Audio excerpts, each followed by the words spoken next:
HMPV வைரஸினுடைய பாதிப்பை தொடர்ந்து தற்பொழுது கர்நாடகாவில் பொது இடங்களில் கூடக்கூடிய மக்கள் அனைவரும் மாஸ்க் அணிய வேண்டும் என்ற ஒரு அறிவுறுத்தலை தற்பொழுது கர்நாடக மாநிலத்தினுடைய சுகாதாரத்துறை அறிவிப்பை வெளியிட்டிருக்கிறது.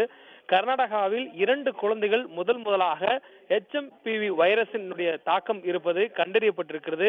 அந்த குழந்தைகளில் ஒரு குழந்தை தற்பொழுது உடல்நலன் தேறி வீட்டுக்கு திரும்பக்கூடிய சூழல்ல 8 மாத ஆண் குழந்தை மட்டும் தற்பொழுது இன்னும் தொடர் சிகிச்சையில் இருக்கக்கூடிய நிலை இருக்கிறது. இதனைத் தொடர்ந்து கர்நாடகாவில் பொதுமக்கள் யாரும் அச்சம் கொள்ள தேவையில்லை, பீதி அடைய வேண்டாம். பொது இடங்களில் கூடும்போது மட்டும் முன்னெச்சரிக்கை நடவடிக்கையாக மாஸ்க் அணிய வேண்டும் என்ற ஒரு அறிவுறுத்தலை கர்நாடக அரசு அம்மாநில மக்களுக்கு விடுத்திருக்கிறாங்க.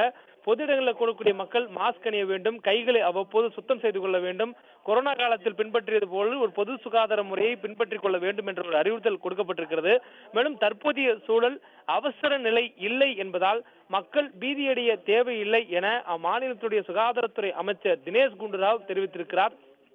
தொடர்ந்து இந்த பெங்களூருல 3 மாத பெண் குழந்தையும் 8 மாத ஆண் குழந்தைக்கும் இந்த HMPV வைரஸ் தொற்று கண்டறியப்பட்டதை அடுத்து இந்த ஒரு முன்னெச்சரிக்கை நடவடிக்கையை அம்மாநில அரசு மேற்கொண்டிருக்கிறது.